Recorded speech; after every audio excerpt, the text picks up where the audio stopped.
क्या एग्जाम से लेकर किसी को भी कुछ भी डाउट है? कल का हमारा बेसिकली इंट्रोडक्टरी सेशन था जिसमें हमने देखा था चीजें कि हमारा एग्जाम किस तरीके से है और हल्की फुल्की बातें उससे रिलेटेड कि क्या क्या सिलेबस हम कवर करने वाले हैं, उन सभी बातों को हमने कल देखा था। क्या वहां तक सभी लोगों को बातें क्लियर है? किसी के मन में कोई भी डाउट है तो बिल्कुल अभी पूछ सकता है।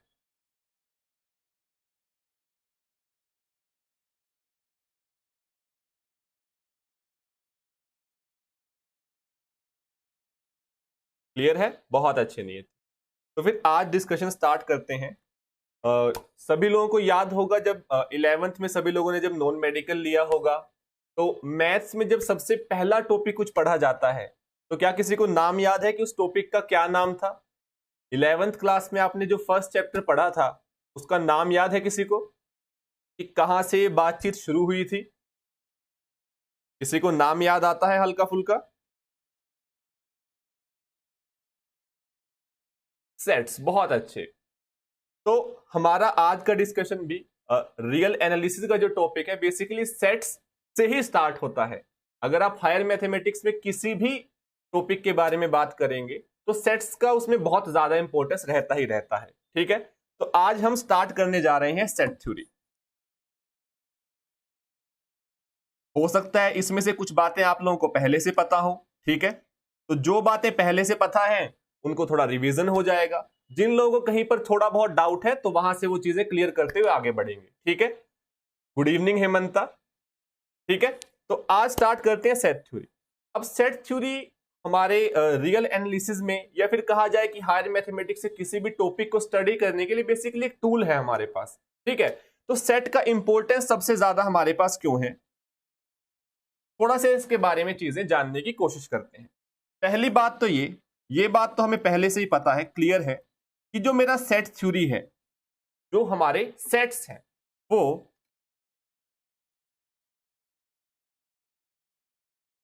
Is the most important tool अगर इन्हें कहा जाए।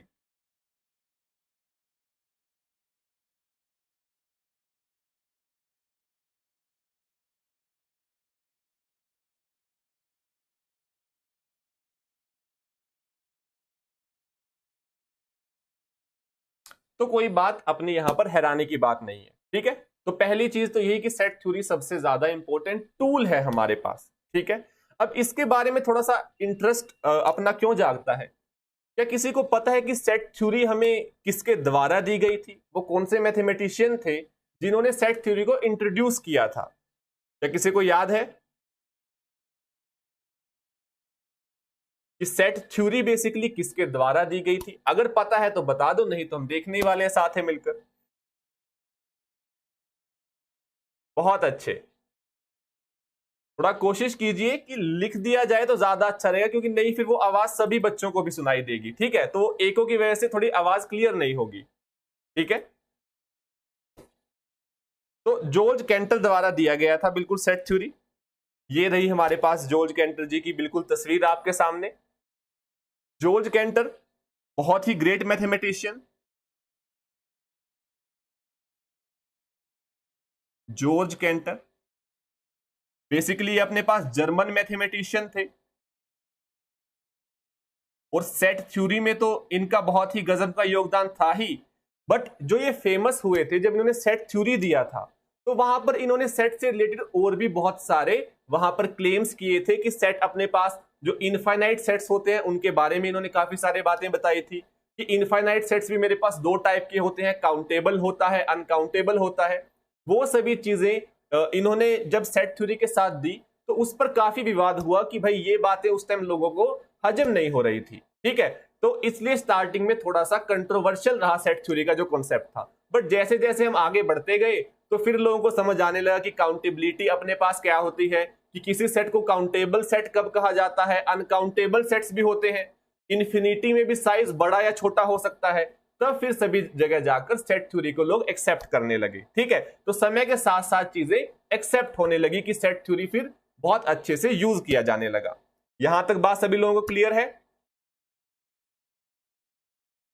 अब ये सेट थ्योरी इतना इंपॉर्टेंट कॉन्सेप्ट क्यों है?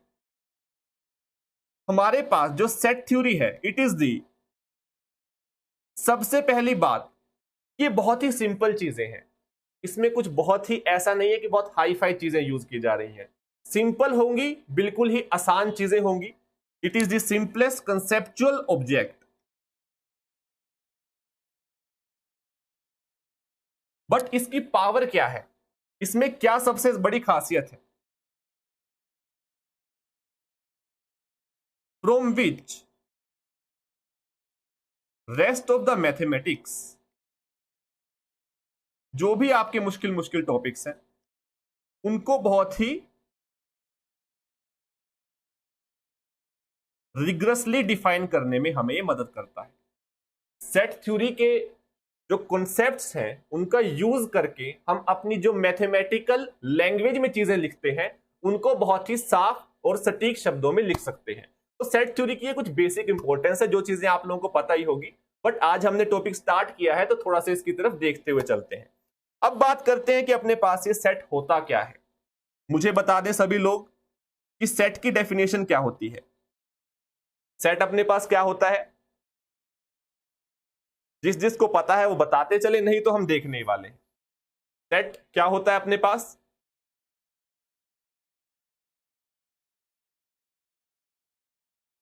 Well defined collection of object. ठीक है, थोड़ा सा यहां पर इसे बेहतर करने की कोशिश करते हैं, बहुत अच्छे नियति, कि जो हमारे पास सेट की डेफिनेशन क्या है। डेफिनेशन समझने की कोशिश करो कि सेट क्या होता है। अ set is a well defined collection of distinct objects.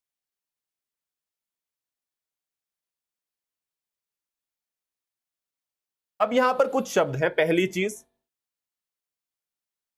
Collection का मतलब तो यही है कि हमने कुछ चीजें कलेक्ट कर ली, ठीक है। बट यहां पर जो दो इंपॉर्टेंट चीजें हैं, पहली चीज वेल डिफाइंड और दूसरा कि डिस्टिंक्ट ऑब्जेक्ट्स अपने पास सेट के अंदर आते हैं।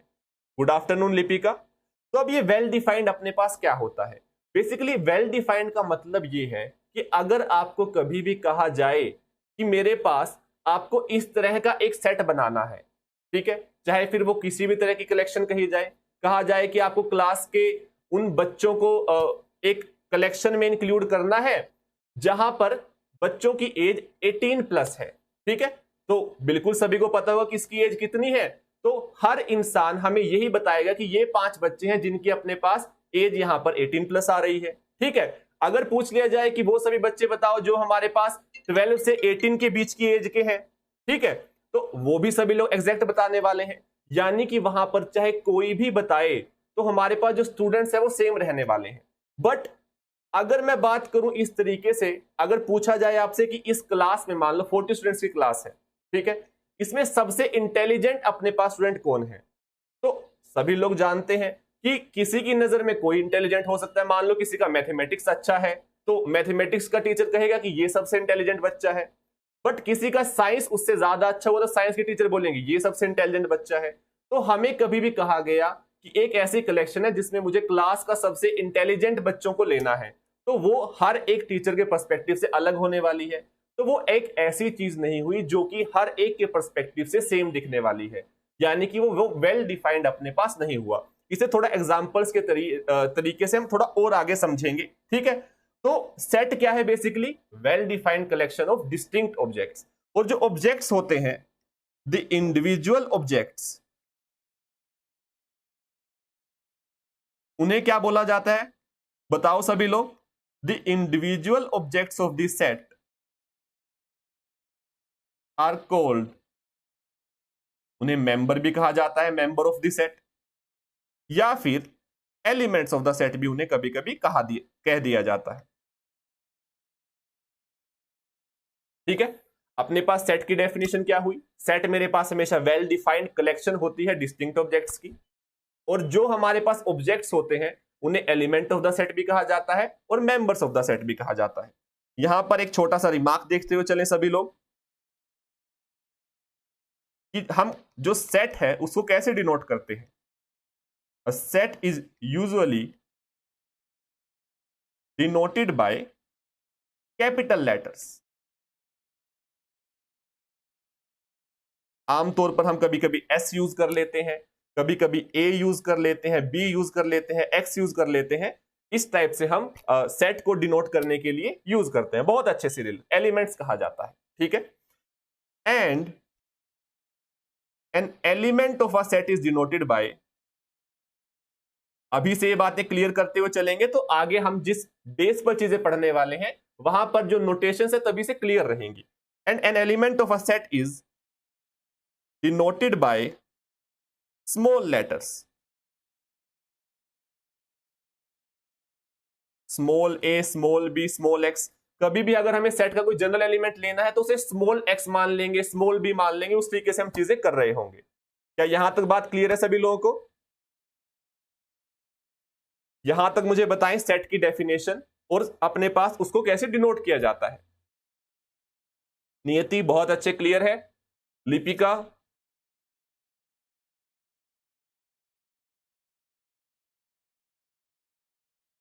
लिपिका को दिक्कत आ रही है। देखो लिपिका, हमारे पास क्या है, सेट अपने पास क्या होता है, सेट की डेफिनेशन समझने की कोशिश करो। जैसे कि एक एग्जांपल के थ्रू समझने की कोशिश करो। अगर आपको कहा जाए कि एक आपको कलेक्शन लेनी है, या बोला जाए कि set of all vowels in English alphabet. अब मुझे सभी लोग बताओ कि इंग्लिश में जो वोवल्स होते हैं वो कौन कौन से होते हैं। इंग्लिश में जो वोवल होते हैं वो कौन कौन से होते हैं?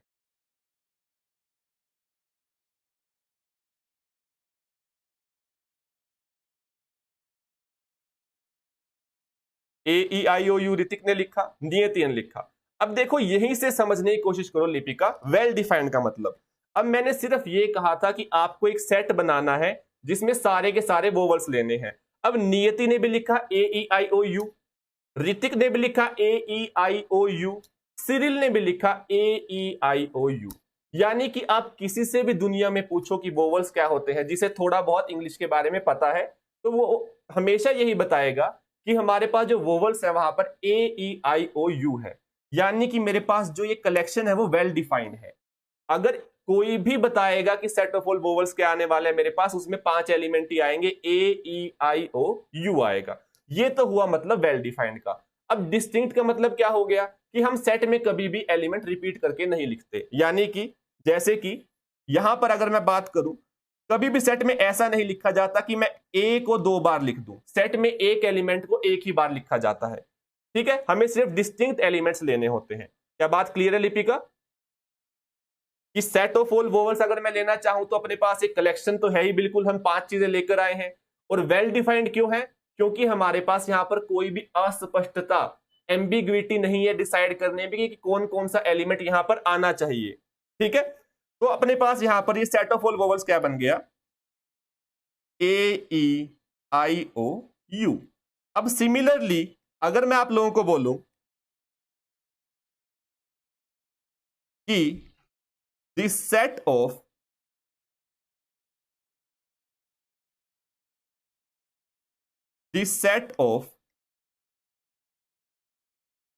all natural numbers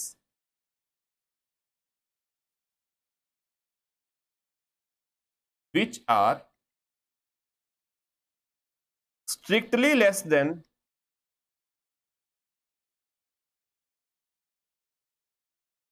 नंबर 4, तो यहां पर कौन कौन से एलिमेंट आएंगे?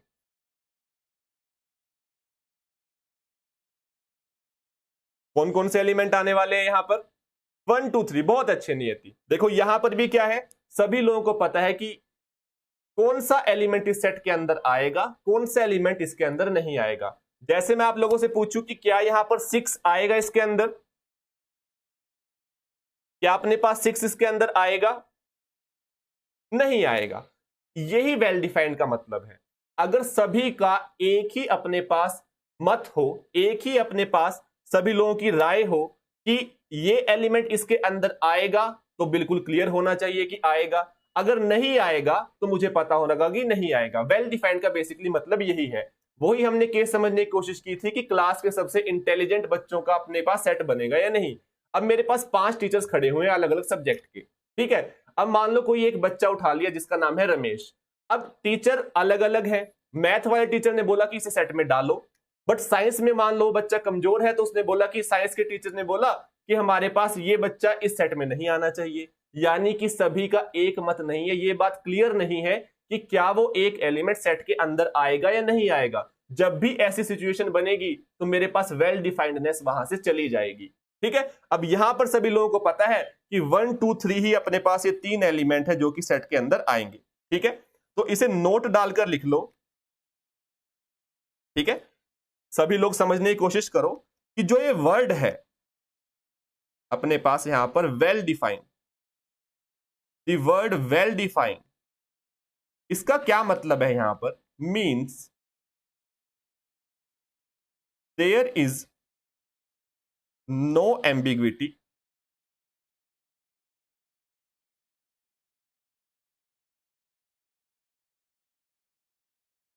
or confusion as to whether an object, whether or not an object belongs to that set। सभी लोगों को बात क्लियर है? अब एक सेट जो कि बहुत फेमस सेट होता है, मुझे बताएगा कोई कि नेचुरल नंबर कौन कौन से होते हैं अपने पास? नेचुरल नंबर 1 होता है, 2 होता है, 3 होता है, ऐसे बढ़ते हुए नेचुरल नंबर्स आते हैं। ठीक है, तो नेचुरल नंबर का अपने पास जब सेट लिखा जाता है, हो सकता है कुछ लोगों को ये चीज पता हो, कुछ लोगों को यहां पर कभी कभी इस नोटेशन का पता नहीं होता, तो कोई बात नहीं है। अब ये जो नोटेशन है हमारे पास, अगर मैं सिंपल एन लिखूं तो वो अपने पास एक सिंपल एन होता है, बट अगर एन के साथ ये वर्टिकल अपने पास लाइन लगा दी जाए तो इसे बोला जाता है set of all natural numbers. क्या बात क्लियर है सभी लोगों को कि set of all natural number अपने पास कैसे लिखा जाता है? अगर मैंने कहीं पर भी ये n इस तरीके से लिख दिया तो इसका मतलब होगा कि मेरे पास ये पूरा set of all natural number को डिनोट कर रहा होगा वहां पर। क्लियर है बात? अगर मैं एक यहां पर लिखूं b, कैसा? वो सारे के सारे x लेने हैं जहां पर x मेरे पास एक इवन पॉजिटिव इंटीजर हो।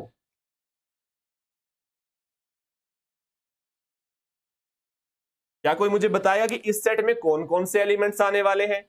इवन भी होना चाहिए, यानी कि 2 का मल्टीपल होना चाहिए, पॉजिटिव भी होना चाहिए और इंटीजर भी होना चाहिए। 2 4 6 8, बहुत अच्छे से। तो मेरे पास कभी कभी सेट को इस फॉर्म में भी लिखा जाता है ताकि हम इसको दूसरी फॉर्म में कन्वर्ट बिल्कुल कर सकते हैं। ठीक है, तो सेट की रिप्रेजेंटेशन की अपने पास फॉर्म्स रहती हैं। ठीक है, तो यहां तक बात सभी लोग क्लियर हुई कि अपने पास ये सेट किस चीज का नाम होता है। किसी को यहां तक कोई भी दिक्कत परेशानी हो तो मुझे बताता हुआ चले। सिरिल, गोविंदा, हेमंता, लिपिका, नियति, ऋतिक, अनिल, बताते हुए चलो, कोई भी दिक्कत हो, कोई परेशानी हो। यहां तक बात क्लियर है? बहुत अच्छे अनिल, क्लियर। सिरिल बहुत अच्छे। बाकी लोग मुझे बताओ, क्लियर है? नियति बहुत अच्छे। गोविंदा क्लियर है? तो ये रही अपने पास बात, अपने पास ये सेट क्या होता है। अब सेट हमने देख लिया क्या होता है। अब इसका छोटा भाई होता है, क्या कोई बता पाएगा इसके छोटे भाई का नाम क्या होने वाला है? सेट के बाद हम क्या पढ़ते हैं हमेशा? सबसेट। बहुत अच्छे सिरिल। ये सबसेट अपने पास किस बला का नाम है? इसके बारे में कुछ चीजें देख लेते हैं साथ में मिलकर। ठीक है, कुछ इंपॉर्टेंट चीजें देख लेते हैं जिसका कि आगे हम यूज करेंगे। अभी से बातें क्लियर हो तो बेहतर रहेगा। तो ये सबसेट क्या होता है अपने पास? अगर मैं बात करूं, मैं एक सेट ले लेता हूं ए, जिसमें कि एलिमेंट है 1 2 3 4, और एक सेट ले लेता हूं बी, जिसमें कि एलिमेंट है 1 2 3 4 एंड 9। तो मुझे बताओ कि क्या 2 मेरे पास ए के अंदर है? क्या 2 मेरे पास ए के अंदर है या नहीं है? बिल्कुल है। इसे कैसे लिखा जाता है कि 2 belongs to A, 2 is in set A. क्या ये सिंबल क्लियर है सभी लोगों को? कि अपने पास इसका मतलब होता है कि टू बिलोंग करता है सेट ए में, ठीक है, यानी कि two belongs to set A. अब मुझे बताओ कि क्या टू सेट बी के अंदर है? क्या टू सेट बी के अंदर है? बिल्कुल है, यानी कि two belongs to set B as well, ठीक है। तो अपने पास इस सबसेट की डेफिनेशन क्या होती है? डेफिनेशन क्या है? इफ अगर कोई भी x एलिमेंट में स्मॉल x एलिमेंट a के अंदर लूं, अगर x एलिमेंट a के अंदर है और वहां पर ये इंप्लाई करे कि x b के अंदर भी है, if x belongs to a, इसका मतलब होता है इंप्लाई करना, मतलब कि x a के अंदर है, उसका सीधा सीधा मतलब हो रहा है कि x b के अंदर भी है, ठीक है। If x belongs to a imply that x belongs to b, then हम कहते हैं कि जो a है, a is said to be a subset of set B. A को हम कहते हैं set subset of set B. इसका सीधा सीधा आसान भाषा में मतलब क्या है? That is each element of A is an element of set B as well, ठीक है। अब मुझे बताओ कि जो हमने दो ए और बी सेट लिए हैं, क्या यहां पर ए बी का सबसेट आएगा? बाय डेफिनेशन, डेफिनेशन क्या कहती है?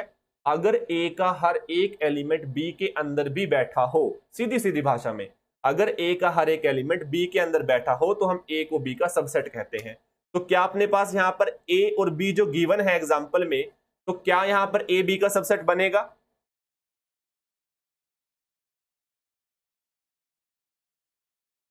नियति बहुत अच्छे, अनिल बनेगा, बिल्कुल ए सबसेट ऑफ बी बनेगा। पर मुझे बताओ कि क्या यहां पर बी भी सबसेट ऑफ ए बन रहा है या नहीं बन रहा है? क्या मेरे पास बी सबसेट ऑफ ए बन रहा है? नहीं बन रहा है। क्यों? क्योंकि मेरे पास बी के अंदर यहां पर क्या कहा गया है कि हर एक x belong to A imply करे x बिलोंग टू बी, ठीक है। अगर मैं चेक करना चाहूं बी एंड ए के बारे में, तो 9 एक ऐसा एलिमेंट है जो कि बी के अंदर है, but 9 does not belong to A. ये इंप्लाई करता है कि जो मेरा बी सेट है वो ए का सबसेट नहीं है। क्या बात क्लियर है सभी लोगों को? ये अपने पास बी ए का सबसेट नहीं है। और एक चीज और जो अक्सर कुछ बुक्स में नोटेशन यूज की जाती है कि यहां पर ए तो सबसेट है बी का, तो बी को कहा जाता है कि ये मेरे पास सुपर सेट है, ठीक है। अपने पास ए तो सबसेट है, बी को बोला जाता है सुपर सेट। अब एक चीज और यहां पर ध्यान से देखो, अगर मेरे पास ए है 1 2 3 4, बी है 1 2 3 4 9, अब यहां पर बी में मेरे पास एक एलिमेंट ऐसा है जो कि ए के अंदर नहीं है। तो इस तरह के सेट्स जहां पर बी में कम से कम एक ऐसा एलिमेंट मिल जाए जो कि मेरे पास ए के अंदर ना हो, पहली बात तो ए बी का सबसेट तो होना ही चाहिए। दूसरी बात, there exist small b belongs to B such that कि मेरे पास बी ए के अंदर ना हो।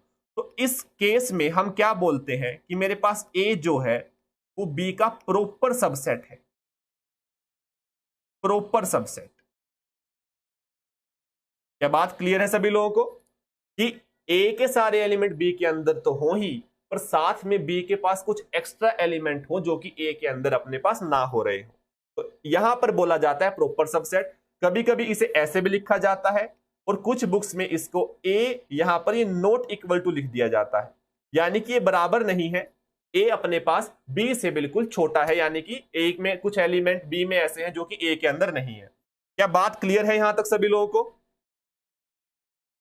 क्या यहां तक बात क्लियर है सभी लोगों को? बहुत अच्छे हेमंत। बाकी सभी मुझे बताएं। गोविंदा क्लियर है, नियति बहुत अच्छे।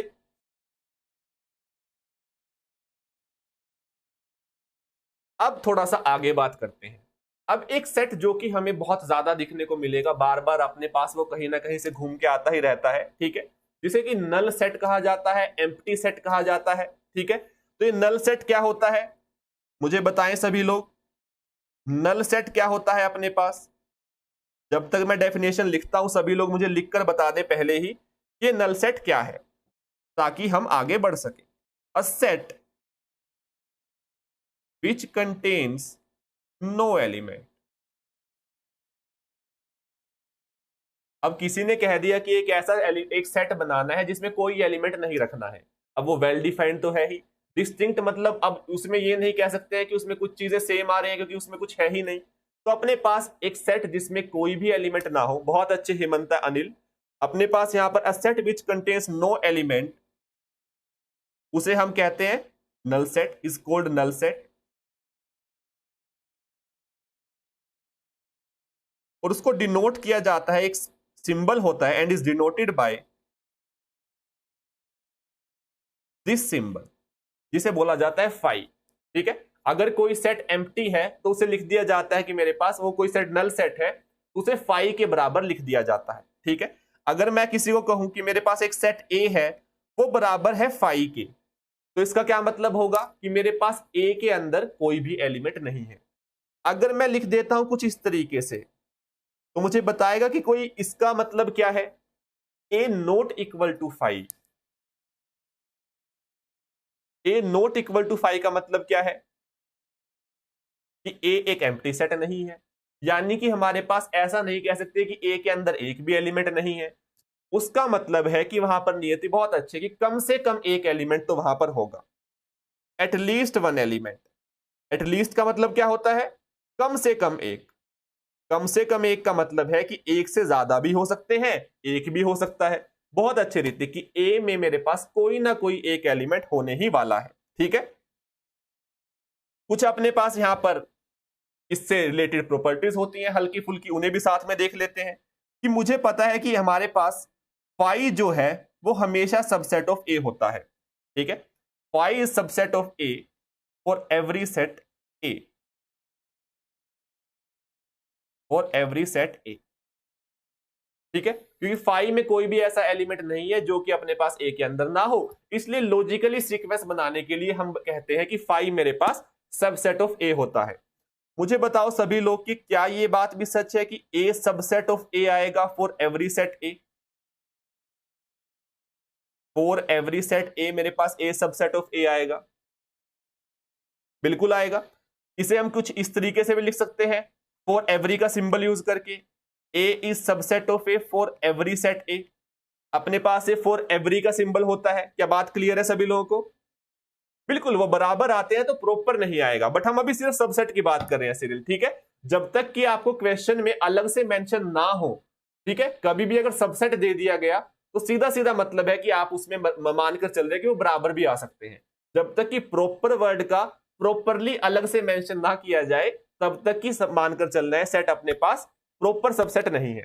ठीक है, तो ए सबसेट ऑफ ए अपने पास फॉर ऑल सेट ए भी आता है।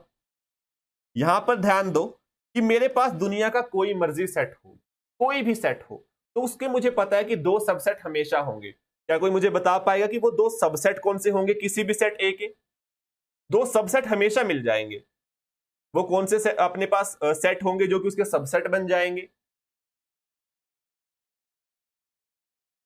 एम्प्टी एंड इटसेल्फ, बहुत अच्छे हेमंता सिरिल। अपने पास फाई और ए हमेशा सबसेट होंगे और इन्हें क्या बोला जाता है? Improper subset.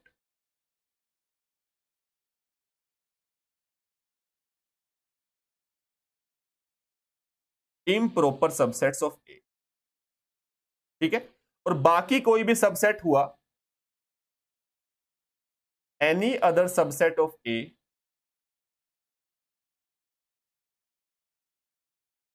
Is called a proper subset of A.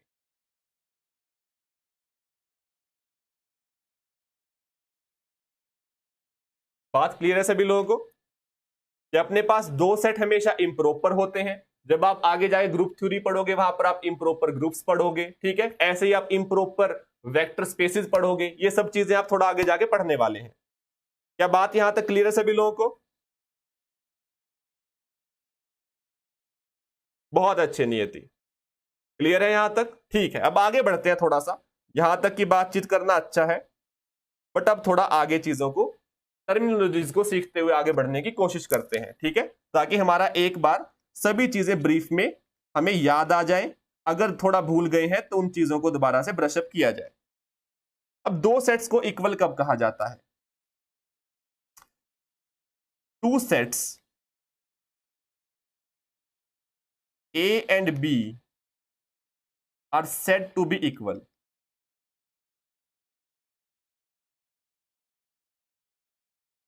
if हमारे पास A सबसेट ऑफ B आ जाए and B subset of A आ जाए। अगर A का हर एक एलिमेंट B के अंदर है और B का हर एक एलिमेंट A के अंदर है, यानी कि दोनों के दोनों सेट जो है वो बराबर आएंगे। क्या बात क्लियर है? अपने पास ये दोनों के दोनों सेट हमेशा बराबर आएंगे। फॉर एग्जाम्पल अगर मैं एक सेट ले लेता हूं 1 2 3 4, B में एक सेट ले लेता हूं जिसमें 4 3 2 1 कर देता हूं, और C एक सेट ले लेता हूं 3 2 1 4। मुझे बताओ कि क्या ये तीनों सेट बराबर आ रहे हैं या नहीं आ रहे हैं? क्या ये सेट बराबर आएंगे? क्या ये सेट बराबर आ रहे हैं? बिल्कुल आ रहे हैं, क्योंकि मुझे पता है कि A यहां पर सबसेट ऑफ B भी है, A सबसेट ऑफ C भी है, B भी A का सबसेट है, B C का सबसेट भी है।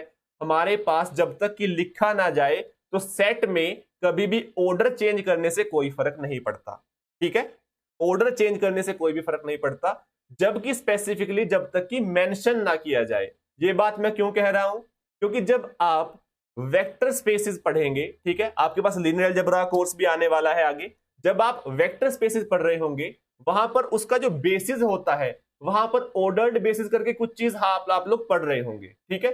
अभी के लिए बहुत ज्यादा ध्यान नहीं देना है, बट ये याद रखो कि वैसे जब भी मैं सिंपल सेट के बारे में बात करूं वहां पर ऑर्डरिंग से कोई फर्क नहीं पड़ता जब तक कि अलग से कुछ मेंशन ना किया जाए। क्या ये बात क्लियर है सभी लोगों को? कि आगे जाकर आप पढ़ेंगे कभी, तब की बात तब डिस्कस करेंगे, बट अभी के लिए मुझे पता है कि अगर सिंपल सेट लिखा गया तो वहां पर ऑर्डर से कोई फर्क नहीं पड़ेगा, ठीक है। बहुत अच्छे।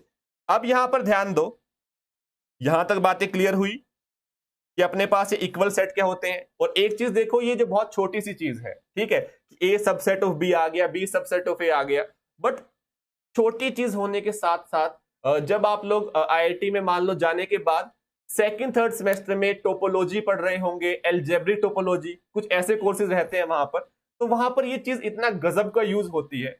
कभी भी कुछ दो अलग अलग बहुत ही मुश्किल से सेट्स को बराबर दिखाना है, ठीक है, तो एग्जाम्स में ऐसा रहता है कि वहां पर आप लोग समझ नहीं पाओगे कि इसको कैसे अप्रोच किया जाए, बट ये बेसिक सी चीज वहां पर इतनी शानदार तरीके से काम करती है कि एक एलिमेंट उठाओ एक सेट से, थोड़े वहां पर कुछ ऑपरेशंस लगाओ, ठीक है, तो अपने पास गिवन रिजल्ट्स लगाओ, उसका यूज करके दूसरे सेट में वो एलिमेंट दिखा दिया गया, फिर दूसरे सेट से उठाकर हर एक एलिमेंट दिखा दिया गया फर्स्ट में है, और उन्हें प्रूव कर दिया जाता है कि दो सेट बराबर हैं। इसका यूज हम जब पॉइंट सेट टोपोलॉजी करेंगे तब भी करने वाले हैं थोड़ा, ठीक है। तो ये बहुत अच्छी टेक्निक है, बहुत यूजफुल टेक्निक है अपने पास, इसे हमेशा अपने साथ रखना। अगर कभी सेट से रिलेटेड कुछ प्रूफ करना है तो ये बहुत यूजफुल टेक्निक है। क्लियर है बात? बहुत यूजफुल टेक्निक अपने पास है, ठीक है। अगर मैं बात करूं आगे बढ़ता हुआ, ठीक है, हमने देख लिया कि अपने पास ये इक्वल सेट क्या होते हैं, कुछ अपने पास नाम आता है फाइनाइट सेट करके भी। फाइनाइट सेट अपने पास क्या होते हैं? A set is said to be a finite set.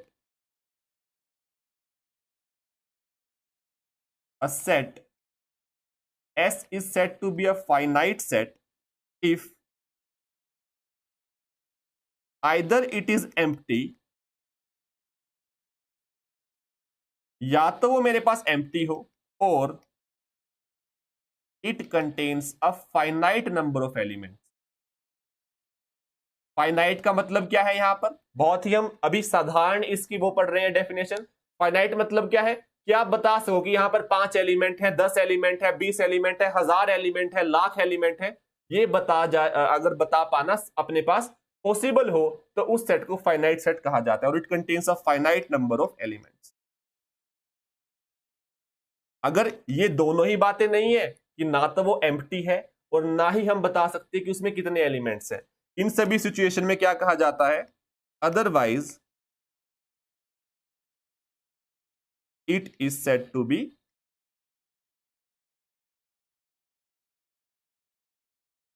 N infinite set. For example, अगर मैं आप लोगों से पूछूं कि मेरे पास एक सेट है B x such that, x मेरे पास क्या है, x is an even positive integer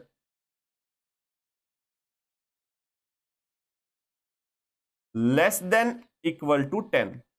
मुझे बताओ कि बी में मेरे पास क्या ये फाइनाइट सेट आएगा? आएगा तो फिर यहां पर कितने एलिमेंट्स आएंगे? फाइनाइट आएगा नियति, बहुत अच्छे, फाइनाइट सेट आएगा, ठीक है, 5 एलिमेंट्स आएंगे,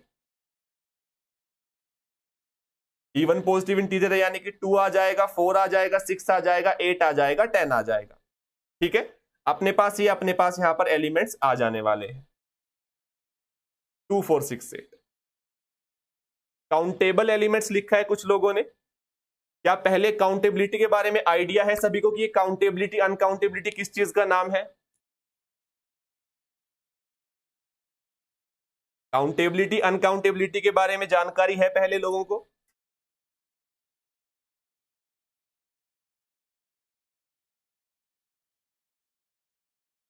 अगर नहीं सुना है तो बता दो, कोई दिक्कत नहीं है। नहीं आइडिया है, ठीक है। तो ऋतिक एंड सिरिल, इस काउंटेबल शब्द को थोड़ा सा भी अपने पास बचा कर रखो, ठीक है। सीधा से ये नहीं कह देना है कि जो सेट अपने पास काउंटेबल एलिमेंट हो, ठीक है, तो वो फाइनाइट सेट होगा, ठीक है। इस बात को थोड़ा सा भी अपने पास बचा कर रखो। काउंटेबल अनकाउंटेबल थोड़ा सा अलग कंसेप्ट होता है, ठीक है। अभी तो सिर्फ ये कहना है कि अगर मेरे पास फाइनाइट नंबर ऑफ एलिमेंट, उसका मतलब क्या है कि बता सकें 50 है, 100 है, लाख है, करोड़ है, ये बताया जा पाना अगर पॉसिबल है तो सेट को बोला जाता है अपने पास फाइनाइट सेट, ठीक है। काउंटेबिलिटी अनकाउंटेबिलिटी बहुत ही गजब का कॉन्सेप्ट है, ठीक है। अक्सर बच्चों को इसमें थोड़ी दिक्कत आती है, बट जब हम लोग इसको बहुत सही तरीके से समझेंगे, कि इसके बेसिक्स को पकड़कर समझेंगे, तब आप लोगों को चीजें क्लियर होंगी बहुत अच्छे से। उसके लिए बेचिंत रहें, ठीक है। हालांकि ये आईआईटी के सिलेबस में नहीं रहता है, आईआईटी जैम के सिलेबस में नहीं है, बट अगर आप लोग इंटरेस्ट रखेंगे तो फिर हम ये चीजें डिस्कस कर सकते हैं। क्या बात क्लियर है? आईआईटी जैम के सिलेबस में ये एग्जाम के सिलेबस में ये अपने पास नहीं आता है, बट जब आप आईआईटी में जाएंगे, ठीक है, तो फर्स्ट सेमेस्टर में रियल एनालिसिस का कोर्स आपके पास रहता ही है। तो कुछ अजीब सी बात यह है कि सिलेबस में नहीं है आईआईटी जैम के, बट फिर भी वहां पर जो प्रोफेसर्स होते हैं वो एक्सपेक्ट करके चलेंगे कि आपको ये टॉपिक पहले से आता होगा। अजीब बात है, क्योंकि ऑनर्स के कोर्सेज में अक्सर ये थोड़ा इंट्रोड्यूस हो जाता है पहले ही, तो वहां पर जनरल ऑडियंस जो अपने पास स्टूडेंट्स रहते हैं, तो हो सकता है कि कुछ नॉन मेडिकल बैकग्राउंड से, जैसे यहाँ पर कुछ लोग नॉन मेडिकल बैकग्राउंड से हैं, तो वहां पर काउंटेबिलिटी अनकाउंटेबिलिटी ज्यादातर यूनिवर्सिटी के सिलेबस में नहीं होता है, ठीक है। तो ये चीजें भी शुरू में अगर आप देख लेंगे तो थोड़ा आप लोगों के लिए वहां पर फायदा होने वाला है। क्या बात क्लियर है यहां तक सभी लोगों को? ठीक है, अब आगे बात की जाए थोड़ा। फाइनाइट सेट हमने देख लिया कि क्या होता है।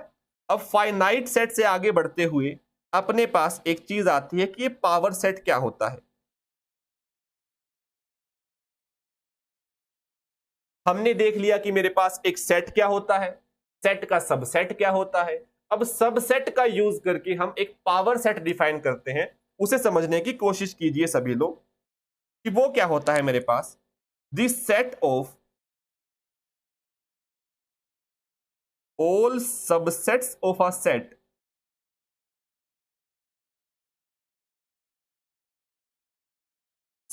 is called power set of a set। बहुत बार यहां पर सेट लिखा गया है, ठीक है। तो इसे समझने की कोशिश करो कि अपने पास अगर कोई एक सेट गिवन है, ठीक है, कोई एक सेट अपने पास गिवन है, उसके सारे सबसेट्स को इकट्ठा कर लो, जितने भी उसके सबसेट्स हैं उन सभी को इकट्ठा कर लो और उन्हें एक सेट अपने पास उनको उनकी कलेक्शन जो अपने पास आएगी वो एक वेल डिफाइंड कलेक्शन आएगी।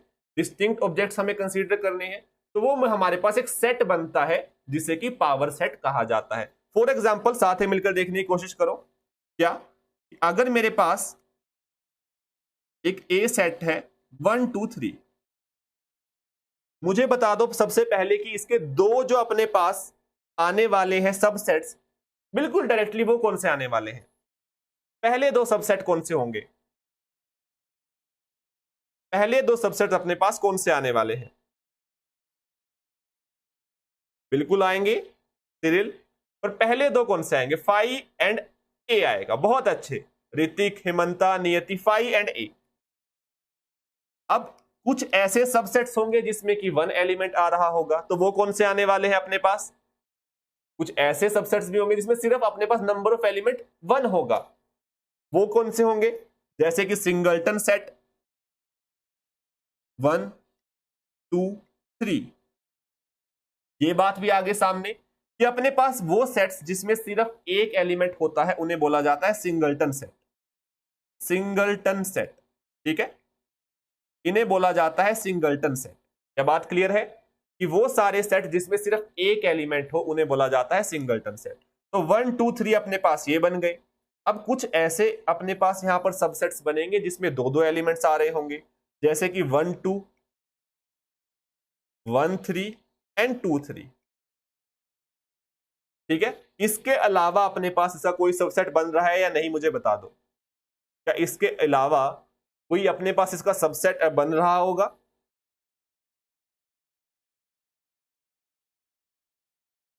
या इससे अलग कोई सबसेट बन सकता है इसका, या सब कुछ कवर हो चुका है? नहीं बनेगा। 1 2 3 हमने कंसीडर कर लिया हेमंता कि जब हमने ए लिया, उसका मतलब क्या था कि 1 2 3 इंक्लूड हो गया, ठीक है।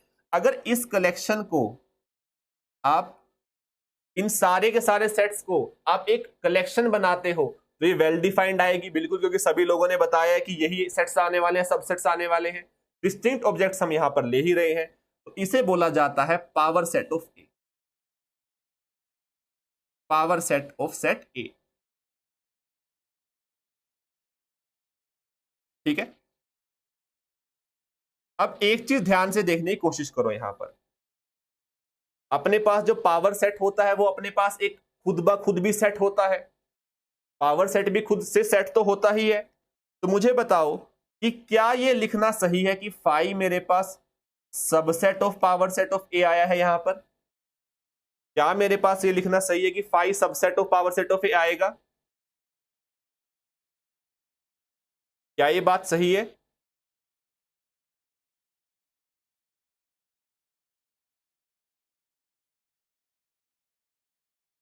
बिल्कुल सही है, क्योंकि फाई मुझे पता है कि वो तो हर एक सेट का सबसेट होता है। बट यहां पर ध्यान से देखो कि फाई मेरे पास पावर सेट ऑफ ए का एलिमेंट भी आएगा हमेशा। अब मेरे पास कोई भी सेट हुआ तो मुझे पता है कि कोई भी सेट है तो उसका सबसेट एक रहने वाला है फाई। तो हर एक अपने पास सेट के पावर सेट में हमेशा फाई एज एन एलिमेंट तो आएगा ही आएगा। यानी कि फाई एक ऐसा सेट है मेरे पास जो कि पावर सेट ऑफ ए के अंदर भी है और पावर सेट ऑफ ए का सबसेट भी है। यानी कि so there exists a set जिसका नाम क्या है, namely empty set, which is an element as well as subset of a power set of set A। क्या सभी लोगों को बात क्लियर है? पावर सेट के बारे में चीजें क्लियर है सभी को? यहां तक किसी को कोई भी दिक्कत हो तो मुझे बता दें, कोई कष्ट पीड़ा हो तो मुझे बता दें बिल्कुल। हेमंता क्लियर है, नियति क्या बातें क्लियर है यहां तक? बहुत अच्छे। मनोज, मनोज बहुत ही कम रिप्लाई कर रहे हैं चीजों का। मनोज ऐसे नहीं छोड़ने वाला हूं मैं बिल्कुल भी किसी को। सिरिल क्लियर है, बताओ क्या चीजें क्लियर है मनोज? लिपिका क्या बातें क्लियर है यहां तक?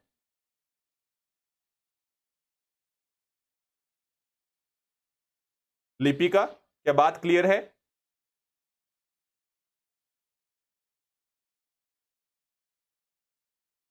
क्लियर है?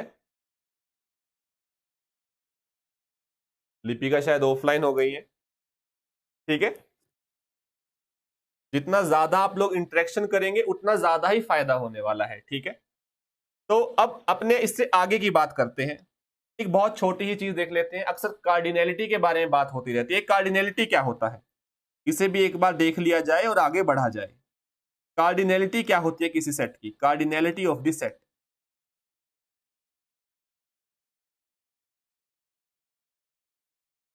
क्या होता है? The number of elements in the, अगर मैं सेट को डिनोट करता हूं कैपिटल एक्स से, इज कॉल्ड कार्डिनैलिटी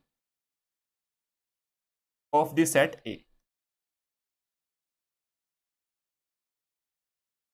और कार्डिनैलिटी को कैसे डिनोट किया जाता है? The cardinality of the set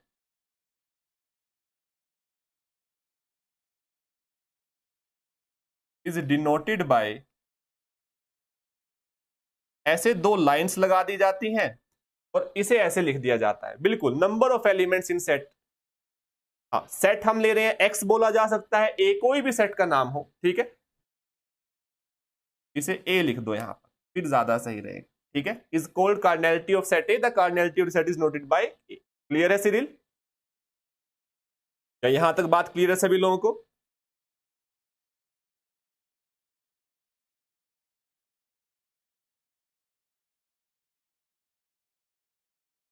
यहां तक कोई चीज खटकी हो तो मुझे बता दें, आप लोगों के पास बिल्कुल समय है। क्या सभी लोग अभी कॉलेजेस में जा रहे हैं? क्या ऑफलाइन क्लासेस स्टार्ट हो चुकी हैं या फिर अभी तक चीजें ऑनलाइन चल रही हैं?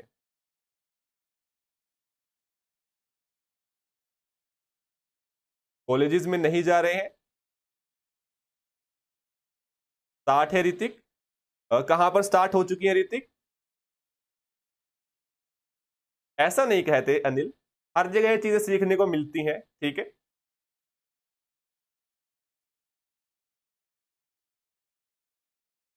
सिरिल की ऑफलाइन क्लासेस होती हैं टिल 4 PM। ठीक है, गोरखपुर से। अच्छा, गोरखपुर में ऑफलाइन क्लासेस स्टार्ट हो चुकी हैं।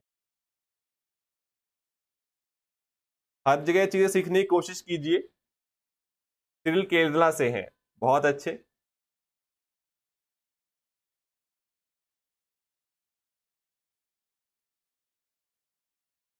नियति, क्या क्लासेस स्टार्ट हो चुकी हैं ऑफलाइन?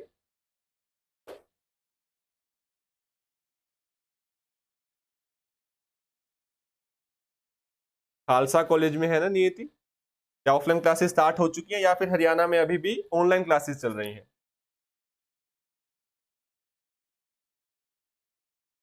नहीं हुई है स्टार्ट, दोनों मोड हैं। ठीक है, बहुत अच्छी बात है। आप लोगों को समय मिल पाएगा IIT जैम के लिए तैयारी करने का साथ साथ में। और एक बहुत फायदा ये है कि अभी आप लोगों ने जैसे प्रिपरेशन जल्दी स्टार्ट कर दी है, इससे क्या फायदा रहता है कि जो आप कॉलेज का है साथ में, उसको भी आप साथ में वहां पर मैनेज कर सकते हो। ठीक है, क्योंकि अक्सर बच्चों को ये दिक्कत रहती है कि लास्ट के अगर 3-4 महीने में तैयारी स्टार्ट करेंगे तो अब कॉलेज का भी सोचते हैं काफी स्टूडेंट्स, और साथ में फिर यहाँ पर भी काफी प्रैक्टिस करनी होती है चीजों की, तो उसमें थोड़ी दिक्कत आने लगती है कुछ स्टूडेंट्स को। हालांकि वो चीज भी संभव है बिल्कुल अच्छे से।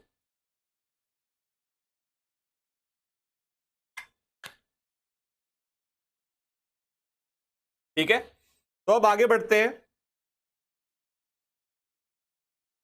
सेट के बारे में बातचीत हो गई, पावर सेट्स के बारे में थोड़ा बहुत बातचीत कर ली हमने। ठीक है, जहां जहां इसके बारे में अभी हम जस्ट इनको इंट्रोडक्शन के तौर पर देख रहे हैं, जहां जहां इनको तसल्ली से आगे हम यूज करने वाले हैं, वहां इनको बार बार वापस लेकर आते रहेंगे। ठीक है, अब बात कर लेते हैं थोड़ा सा कि ये यूनियन कुछ होता है सेट्स के अंदर, इंटरसेक्शन कुछ होता है। एक बार जल्दी से इन्हें देख लेते हैं। अब सबसे पहली बात तो ये कि जब भी आप यूनियन, इंटरसेक्शन, कॉम्प्लीमेंट्स, इनके बारे में बात कर रहे होते हो सेट के बारे में, तो हमेशा याद रखना कि सबसे पहले एक यूनिवर्सल सेट डिफाइन किया जाता है। अब ये यूनिवर्सल सेट क्या होता है? यूनिवर्सल सेट आप किसी भी सेट को ले सकते हैं, बस कंडीशन ये है कि उसके बाद आप जिन भी सबसेट्स के बारे में डिस्कशन कर रहे होंगे, ठीक है, जैसे कि हमने एक यू यूनिवर्सल सेट ले लिया, अब हम जिन भी सेट्स के बारे में बात कर रहे होंगे वो सारे के सारे इस बड़े सेट के सबसेट्स रह रहे होंगे। जैसे कि अगर मैं बोल देता हूं ये अगर यूनिवर्सल सेट है तो मैंने ए बी सी 3 सेट ले लिए जो कि सबसेट्स है इस यूनिवर्सल सेट के। अब मुझे पता है यूनिवर्सल सेट अगर कहीं पर गिवन ना हो, 3 सेट गिवन है ए बी और सी, अब तीनों के एलिमेंट्स को जोड़कर आप एक यूनिवर्सल सेट बिल्कुल बना सकते हो। यूनिवर्सल सेट में क्या है, बस ये है कि अपने पास जो ये एलिमेंट्स गिवन है, जो अपने पास ये सेट गिवन है, ये सारे के सारे उसके सबसेट होने चाहिए। तो यूनिवर्सल सेट का बस इतना सा काम है कि मुझे ये पता हो कि मेरे पास ए बी सी के जो एलिमेंट्स आ रहे हैं वो सारे के सारे किसी बड़े सेट से मैं उठाकर इनके अंदर डालता हुआ जा रहा हूं, ठीक है। तो सबसे पहले अपने पास कॉन्सेप्ट आ जाता है कि हम यूनियन किसे कहते हैं। यहां पर मान के चलो अगर मैं यू जो यूनिवर्सल सेट है वो ले लेता हूं set of all natural numbers, ठीक है, कि मैं जो भी सबसेट लेने वाला हूं उसमें अभी नेचुरल नंबर्स के एलिमेंट डालने वाला हूं। देखो बहुत यहां पर अभी देखने की कोशिश करते हैं सिरिल, ध्यान से देखो अभी चीजें क्लियर हो जाएंगी। अगर मैं यू ले लेता हूं अपने पास set of all natural number, A मैं ले लेता हूं सिंगलटन सेट कंटेनिंग 1 2 3, ठीक है, बी मेरे पास आ गया 3 4 5, ठीक है। अब यहां पर सबसे पहले समझने की कोशिश करते हैं कि यूनियन कैसे डिफाइन की जाती है, ठीक है। ये यूनियन क्या होता है,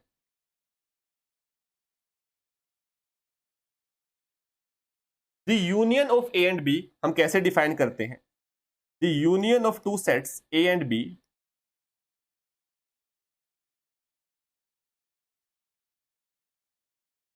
मेरे पास अगेन क्या आती है, is a subset of U. अब ए में भी एलिमेंट्स यू से आ रहे थे, बी में भी एलिमेंट्स यू से आ रहे थे, तो ए एंड बी का जब भी हम यूनियन करते हैं तो मेरे पास जो एक नया सेट आता है उसके सारे एलिमेंट्स भी मुझे पता है कि वो मेरे पास यू से आ रहे होंगे, ठीक है। और इसे डिनोट किया कैसे किया जाता है, denoted by A union B. और इसे मैथमेटिकली कैसे लिखा जाता है, एंड इज डिफाइंड बाय, अगर मैं साधारण भाषा में बात करूं तो ए यूनियन बी क्या होता है, कुछ बहुत ही बड़ा कॉन्सेप्ट नहीं है। ए के जितने एलिमेंट्स हैं, बी के जितने एलिमेंट्स हैं, सबको साथ में मिलाकर सबको इकट्ठा कर एक सेट लिख दो, उसे ए यूनियन बी कहा जाता है। पर यहां पर जो देखने का तरीका है, इसे लिखने का तरीका है, उसे समझना इंपॉर्टेंट है। ए यूनियन बी, कंफ्यूज नहीं होना है सिर्फ, A union B, A plus B के बारे में बातचीत हम करेंगे कि ये दो सेट्स को जोड़ा कैसे जाता है, घटाया कैसे जाता है, वो सभी चीजें मुझ पर छोड़ दो, बट अभी ए यूनियन बी के बारे में जानने की कोशिश करो, ठीक है सिरिल। तो ए यूनियन बी मेरे पास क्या होता है, पहली चीज A union B is defined as, इस सिंबल को सभी लोग याद रखेंगे, कभी भी हम कुछ भी चीज को डिफाइन करते हैं, ठीक है, इसका मतलब होता है is defined as, A union B is defined as कैसे, कि वो सारे स्मॉल एक्स एलिमेंट्स लेने हैं।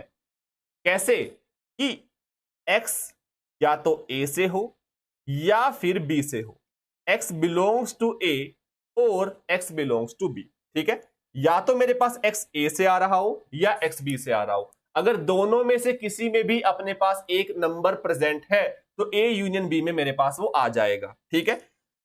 जैसे अगर हम अपने केस में बात करें, इन आर केस हमने क्या सेट्स लिए थे, a लिया था 1 2 3, b लिया था 3 4 5, अब a यूनियन b मेरे पास क्या बनेगा, 1 2 3 तो मेरे पास ए से आ गया क्योंकि 1 2 3 ए के सारे एलिमेंट्स लेने ही लेने हैं। अब बी में क्या था, 3 4 5, 3 तो पहले ही लिखा हुआ है, सब सेट में तो दो बार लिखा नहीं जाता एलिमेंट को, बचा है 4 5, वो भी यहां पर डाल दिया, तो मेरे पास क्या बन गया, इसे ए यूनियन बी बोल दिया गया। बात क्लियर है। तो इसका मतलब क्या हो गया कि मेरे पास जो ए यूनियन बी है वो क्या है, देयरफॉर अगर मैं बात करूं ए यूनियन बी वो क्या है, A union B is the set of all those elements, A union B मेरे पास सेट है उन सभी एलिमेंट्स का जो या तो मेरे पास ए में है विच बिलोंग्स टू ए, या फिर बी में है, या फिर दोनों में है। जैसे मेरे पास 3 दोनों में ही था, ठीक है, बाकी 1 2 मेरे पास सिर्फ ए में थे, बी में नहीं थे। क्या बात क्लियर है सभी लोगों को कि अपने पास ए यूनियन बी कैसे लिखा जाता है, ठीक है सिरिल, क्या यहां तक बात क्लियर है नियति?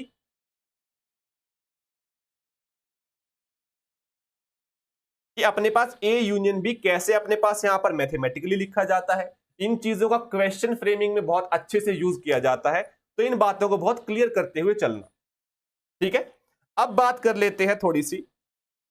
अब ए यूनियन बी में मुझे पता है कि क्या होता है, ए यूनियन बी में ए के सारे एलिमेंट्स होते हैं, तो मुझे बताओ कि क्या ऐसा लिखना सही है कि ए सबसेट होगा हमेशा ए यूनियन बी का? क्या ए सबसेट होगा हमेशा ए यूनियन बी का? ये बात लिखना सही है? मुझे बता दो एक बार सभी लोग। बिल्कुल। क्या साथ में मैं ये भी लिख सकता हूं कि बी भी सबसेट होगा ए यूनियन बी का? क्योंकि बी का भी तो हर एक एलिमेंट अपने पास यहां पर आने ही वाला है। बहुत इंपॉर्टेंट चीज है, देखने में बहुत ही आसान बात लग रही है, बहुत ही साधारण सी बात लग रही है, बट इसका यूज हम करने वाले हैं जब इंटीरियर की प्रॉपर्टीज प्रूफ कर रहे होंगे। ठीक है, जब आप लीनियर अलजेब्रा में वेक्टर स्पेसेस के कुछ रिलेशंस पढ़ रहे होंगे तब भी इसका यूज होगा। ठीक है, आसान बात है बट इंपॉर्टेंट चीज है, तो इसे याद रखना कि अपने पास ऐसा भी कुछ होता है। चीजों को समझने के लिए इसका भी हम यूज कर रहे होंगे आगे जाकर। अब दूसरी बात आ जाती है कि ये इंटरसेक्शन क्या होता है। जैसे हमने डिफाइन किया यूनियन को, वैसे ही एक चीज होती है इंटरसेक्शन। अब इंटरसेक्शन किसे कहते हैं? द इंटरसेक्शन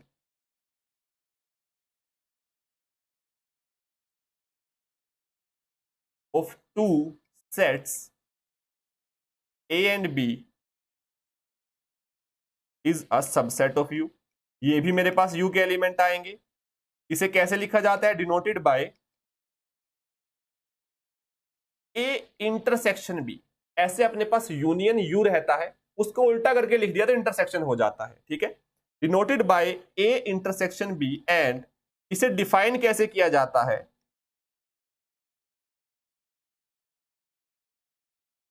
बेसिकली हम यहां पर कर क्या रहे हैं, जैसे हमने ए यूनियन बी डिफाइन करते हुए अपना मतलब निकाला था, क्या था कि ए यूनियन बी कुछ अलग नहीं, सिर्फ ये है कि सारे के सारे ए के एलिमेंट्स लाओ, बी के एलिमेंट्स लाओ, एक कलेक्शन बना दो, उस सेट को क्या बोला जाता है? A union B. वैसे ही ए इंटरसेक्शन बी क्या होता है? वो सारे के सारे एलिमेंट्स जो ए में भी हो एंड बी में भी हो, वो सारे कॉमन एलिमेंट्स, ठीक है, जो अपने पास एलिमेंट ए के अंदर भी हो बी के भी अंदर हो, वो सारे कॉमन एलिमेंट्स मेरे पास ए इंटरसेक्शन बी के अंदर होते हैं। ठीक है, ए इंटरसेक्शन भी कुछ और नहीं, एक कलेक्शन है अपने पास, एक सेट है जिसमें वो सारे एलिमेंट्स लिए जाएंगे जो ए के अंदर भी है एंड बी के अंदर भी है। इसे लिखा भी ऐसे ही जाता है, x such that x belongs to A and x belongs to B। अब जैसे हमने क्या लिया था, A लिया था 1 2 3, B लिया था 3 4 5, तो A इंटरसेक्शन B मेरे पास क्या आएगा यहां पर? मुझे बताओ। 3 आएगा नियति, बहुत अच्छे। A इंटरसेक्शन B मेरे पास आएगा सेट कंटेनिंग अपने पास 3 बन जाएगा। सिंगलटन सेट अपने पास ये आ रहा होगा, सिंगलटन सेट ये अपने पास आ रहा होगा। ठीक है, ए इंटरसेक्शन भी अपने पास ये बन जाएगा। क्या यहां तक बात क्लियर है सभी लोगों को? यूनियन क्या होता है, इंटरसेक्शन क्या होता है, क्या दोनों चीजें क्लियर है?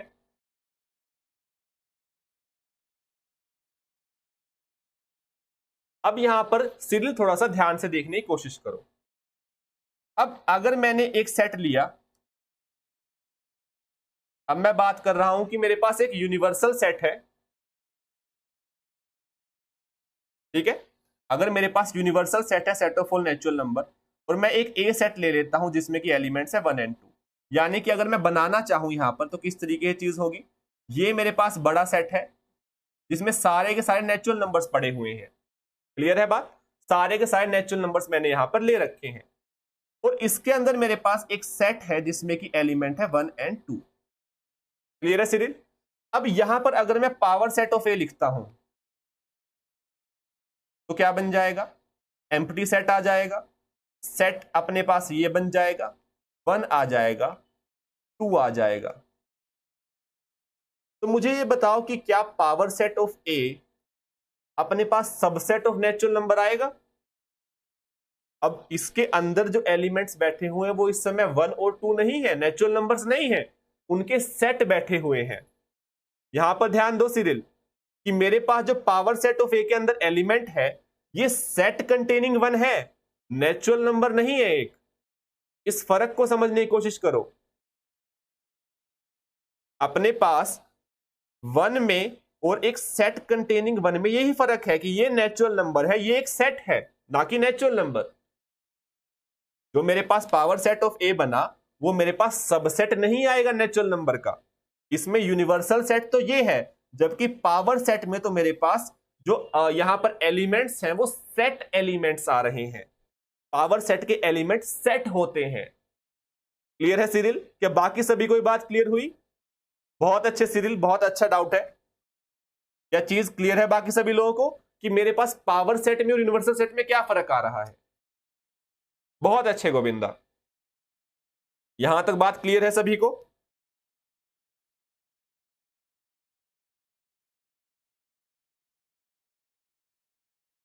हाँ, नियति देखने की कोशिश करो यहां पर। इससे पीछे तक की बात क्लियर है नियति? यूनियन इंटरसेक्शन तक बात क्लियर है? क्या वहां कुछ परेशानी है तो मुझे बता दो। इसको तो अभी हम साथ में मिलकर देख ही लेंगे। वहां तक क्लियर है? अभी से देखने की कोशिश करो यहां पर, थोड़ा सा इसे और अच्छे से लिखने की कोशिश करते हैं। अब मेरे पास U मैंने बोला कि ये यूनिवर्सल सेट है, यानी कि मैं जो भी सेट कंसीडर कर रहा हूं उसमें जो एलिमेंट आएंगे वो मैं नेचुरल नंबर से लेकर कुछ अपने सेट्स बनाता हुआ चला जाऊंगा। जैसे A मैंने बना दिया जिसमें एलिमेंट था 1 और 2। ठीक है, अब मेरे पास यूनिवर्सल सेट ये है नियति, इसमें बैठा हुआ है 1 2 3 4 5 6, ऐसे हर एक नंबर यहां पर बैठा हुआ है।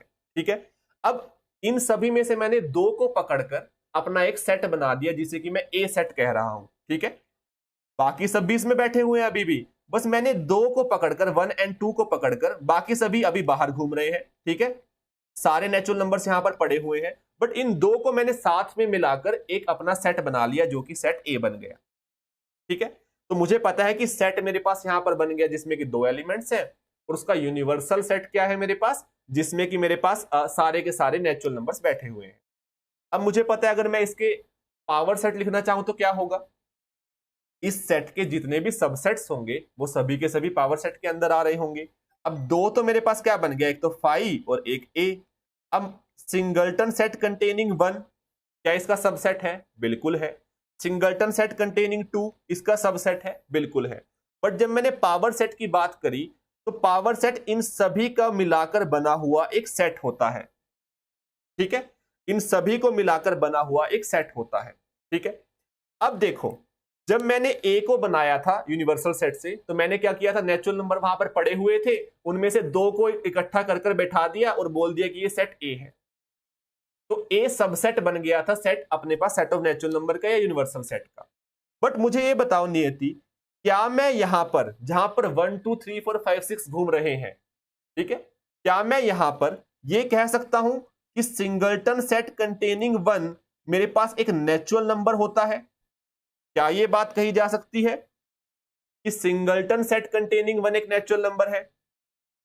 अब वहां पर घूम तो रहे हैं 1 2 3 4 5 6, बट मुझे क्या चाहिए, मुझे चाहिए सेट कंटेनिंग 1, जबकि मेरे पास यूनिवर्सल सेट में सिर्फ एलिमेंट्स घूम रहे हैं 1 2 3 4 5 6 7 8। ठीक है, यहां पर 1 2 3 4 5 6 होगा बट सिंगलटन सेट कंटेनिंग 1 नहीं होगा, सिंगलटन सेट कंटेनिंग 2 नहीं होगा। ये सब चीजें यहां पर नहीं है। अगर मैं नेचुरल नंबर से 1 मांगता वो मुझे दे देता, 2 मांगता मुझे वो दे देता, बट वो मुझे सेट कंटेनिंग 1 नहीं दे सकता। तो इसलिए मुझे पता चल गया कि पावर सेट ऑफ ए में कुछ ऐसे एलिमेंट्स हैं जो कि जैसे कि अपने पास 5 हो गया, ए हो गया, 1 हो गया, singleton set containing 1, singleton set containing 2, जो कि मेरे पास सेट ऑफ नेचुरल नंबर्स में नहीं है। यानी कि मेरे पास पावर सेट ऑफ ए जो बना वो सबसेट नहीं बनेगा set of whole natural number का। क्या अब बात क्लियर है नियति? ये मेरे पास सबसेट नहीं बनेगा set of whole natural number, क्योंकि एक जगह अपने पास सेट्स बैठे हुए हैं, एक जगह अपने पास सिर्फ नंबर्स बैठे हुए हैं। क्लियर है? बहुत अच्छे। बाकी सभी लोगों को कोई दिक्कत हो तो मुझे बता दें।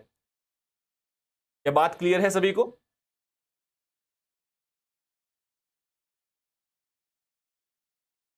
हेमंता, लिपिका, क्या बात क्लियर है?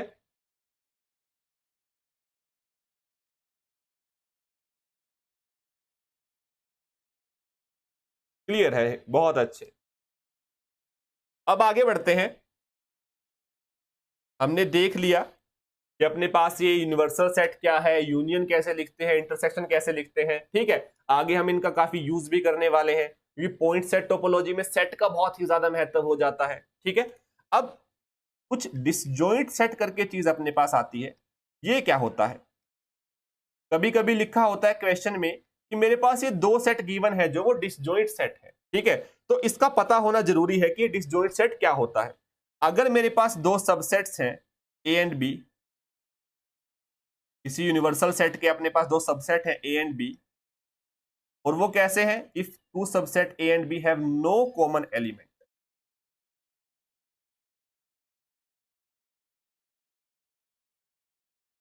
हैव नो कॉमन एलिमेंट्स, इशू है हैव नो कॉमन एलिमेंट्स, तब कहा जाता है कि मेरे पास जो अपने पास दो सेट है वो अपने पास डिसजॉइंट सेट है। बहुत अच्छे नियति, set not having any common element. और इसका सीधा सीधा मतलब क्या है? देन जो मेरा ए इंटरसेक्शन बी आएगा, कोई मुझे बताएगा क्या आएगा? अगर दो सेट्स में कुछ भी कॉमन है ही नहीं तो ए इंटरसेक्शन बी कैसा सेट आएगा? एम्प्टी सेट आएगा, बिल्कुल एम्प्टी सेट आएगा। और जो दो सेट्स हैं and A and B are set to be disjoint subsets.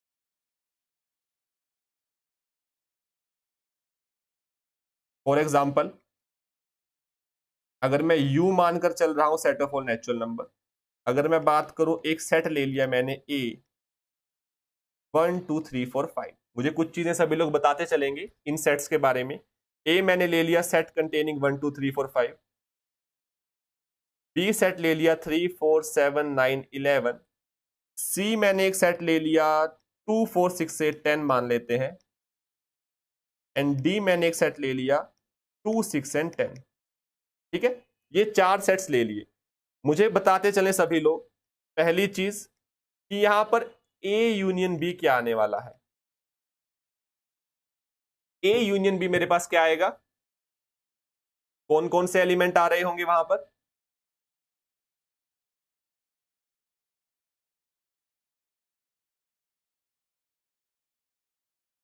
नियति ने लिखा है 1 2 3 4 7, बहुत अच्छे। 1 आ जाएगा, 2 आ जाएगा, 3 आ जाएगा, 4 आ जाएगा, 5 आ जाएगा, 7 9 11, ये सभी के सभी एलिमेंट्स यहां पर आ रहे होंगे। बहुत अच्छे हेमंता। अब मुझे बता दो कि A इंटरसेक्शन B यहां पर क्या आ रहा होगा?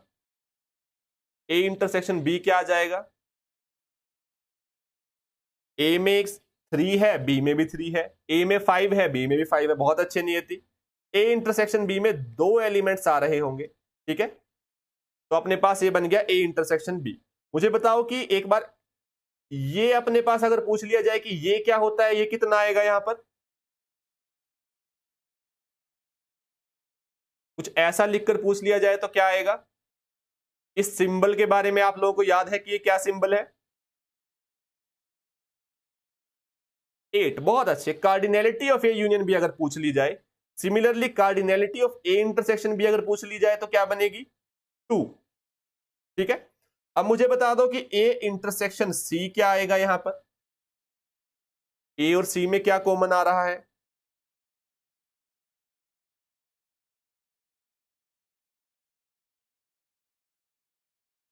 2 आ रहा है, ठीक है। 4 आ रहा है, बहुत अच्छे नियति। 2 एंड 4 आ रहे हैं यहां पर। अगर मैं बोलूं कि ए इंटरसेक्शन आपसे, चलो ए इंटरसेक्शन सी तो हो गया, बी इंटरसेक्शन सी अगर बोले तो वो क्या आ रहा होगा यहां पर? क्या कुछ कॉमन दिख रहा है बी एंड सी में? लिपिका को आवाज नहीं आ रही है, बाकी सभी लोग मुझे बताएं क्या बाकी सभी लोगों को आवाज क्लियर है या फिर लिपिका की साइड से इशू है?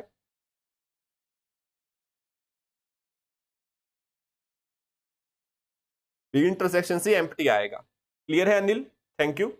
लिपिका शायद आपकी साइड से कुछ इश्यू है, ठीक है, तो ये एम्प्टी सेट आएगा। तो अब अगर ये दोनों के दोनों सेट बी इंटरसेक्शन सी अपने पास एम्प्टी आ गया, तो बी एंड सी को क्या डिसजॉइंट सेट कहा जा सकता है? तो यानी कि जो बी एंड सी हो जाएंगे वो डिसजॉइंट सबसेट्स ऑफ एन बन जाएंगे। अगर मैं यहां पर बात करूं सी यूनियन डी की, तो वो क्या बन जाएगा? सी यूनियन डी मेरे पास क्या बन जाएगा? सी यूनियन डी मेरे पास क्या बन जाएगा?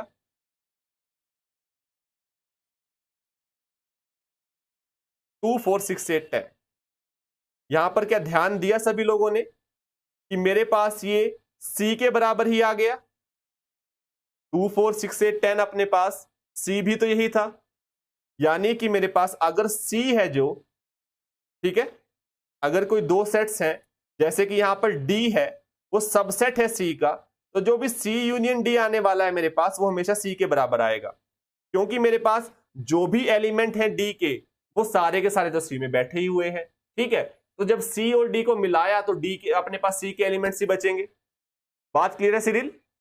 हाँ, इवन नंबर लेस देन 10 थे बिल्कुल सी में हमारे पास। क्या ये चीज ऑब्जर्व की सभी लोगों ने कि जब भी मेरे पास अगर एक सबसेट है बड़े सेट का, उनकी यूनियन करेंगे तो बड़े वाला सेट अपने पास आंसर बन रहा होगा। सिमिलरली अगर मैं आप लोगों से पूछूं यहां पर कि सी इंटरसेक्शन डी क्या आ रहा होगा, तो वो क्या बन रहा है यहां पर?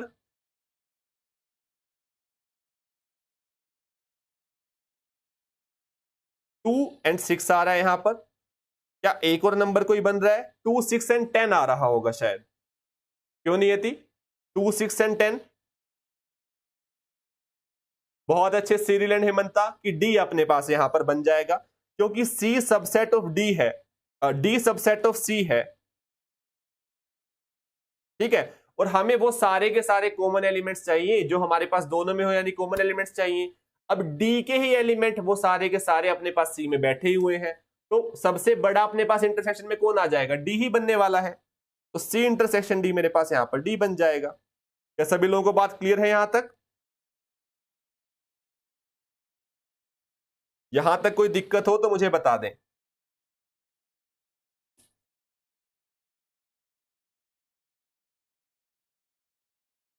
बहुत अच्छे गोविंदा।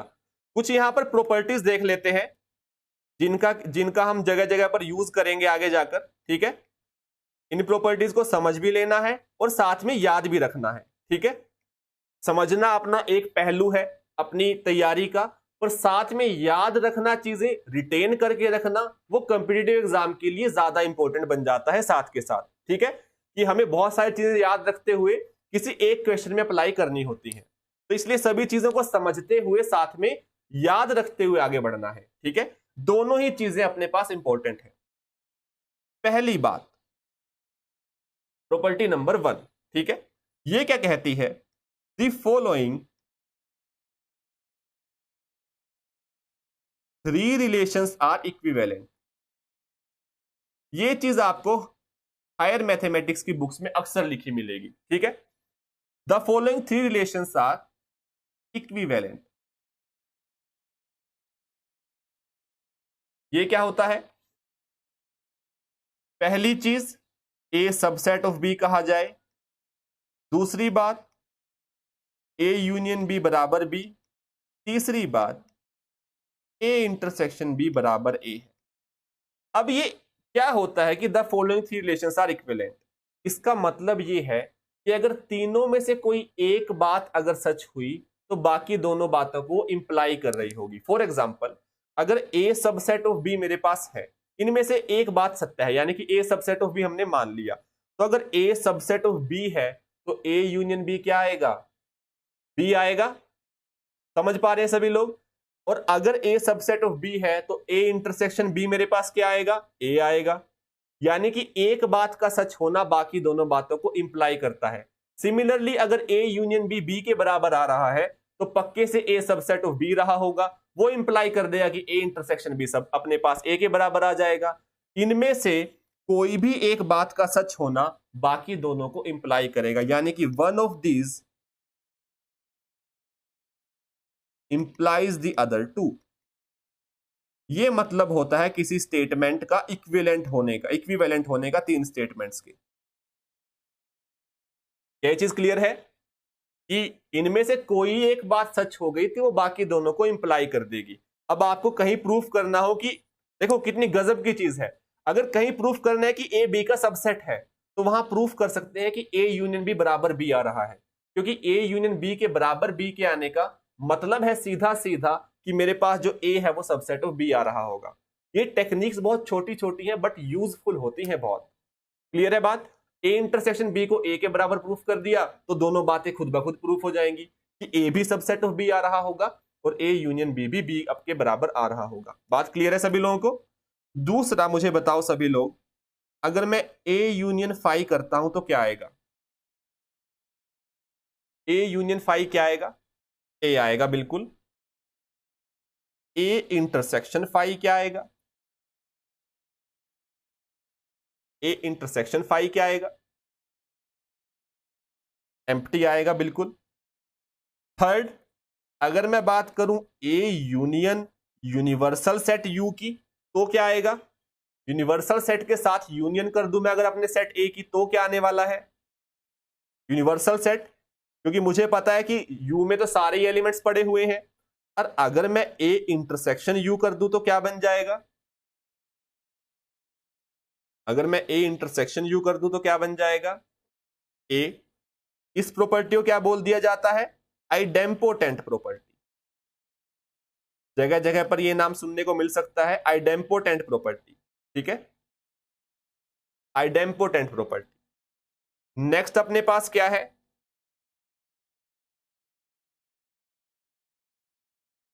ए union A intersection B A के बराबर होता है और A intersection A union B भी हमारे पास ए के बराबर होता है। इसे समझने की कोशिश करना। अगर मेरे पास एक सेट है ए, एक सेट है बी, ठीक है, सेट थ्योरी के अपने पास जो भी अपने पास रहते हैं प्रॉब्लम्स, तो हमेशा याद रखना उनको या तो ऐसे डायग्राम बनाकर भी समझा जा सकता है या फिर वो वाली टेक्निक। अभी अब हमें यहां पर इनको दोनों को बराबर प्रूफ करना है, तो हम क्या कर सकते हैं? लेफ्ट हैंड साइड से एक एलिमेंट उठाया, राइट हैंड साइड वाले सेट में दिखा दिया, यानी कि लेफ्ट हैंड साइड वाला सेट सबसेट हो जाएगा राइट हैंड साइड वाले सब सेट का। सिमिलरली राइट हैंड साइड से एक एलिमेंट उठाओ सेट का, उसे दिखा दो कि जो लेफ्ट हैंड साइड में मेरे पास सेट है उसमें वो एलिमेंट आ रहा है, दोनों सबसेट बन गए एक दूसरे का तो बराबर आ जाएंगे। एक तरीका तो वो है। एक तरीका इस तरीके से देखा जा सकता है कि ए मेरे पास ये रहा, बी मेरे पास ये रहा, तो ए इंटरसेक्शन बी क्या बन जाएगा? ये वाला पोर्शन। ए इंटरसेक्शन बी ये वाला पोर्शन बन जाएगा। अब अगर मैं इसकी यूनियन करता हूं ए के साथ तो मुझे पता है कि पूरा सेट ए बन जाएगा, जो मेरे पास फर्स्ट रिलेशन है। सिमिलरली आप सेकंड रिलेशन को भी देख सकते हो। क्या बात क्लियर है सभी लोगों को? क्या बात क्लियर है सभी लोगों को?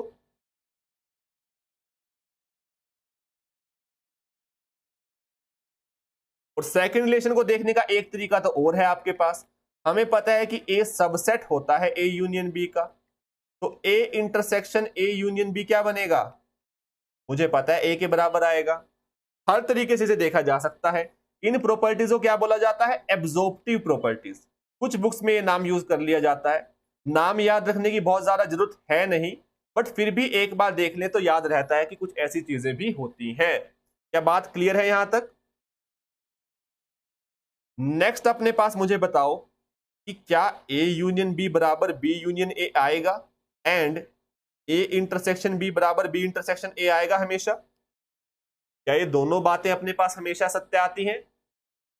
ये सत्य आएंगी या असत्य आएंगी, बताएं सभी लोग। ट्रू आएंगी, बहुत अच्छे नियति। क्योंकि मुझे पता है ए यूनियन बी में भी वही कर रहा हूं कि मेरे पास ए और बी के सारे एलिमेंट्स डाल दिए, बी यूनियन ए में भी मैं सेम ही चीज कर रहा हूं। इसे क्या बोला जाता है अपने पास? Commutative property.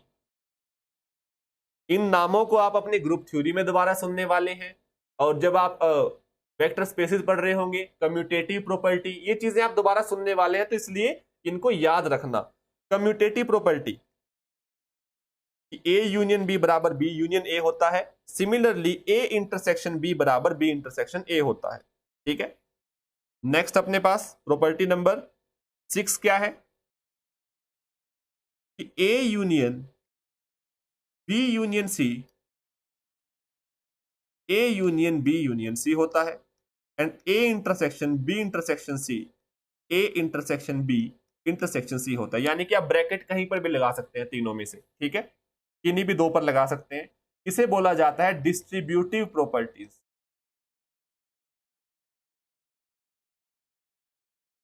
डिस्ट्रीब्यूटिव प्रॉपर्टी, क्या बात क्लियर है यहां तक सभी लोगों को?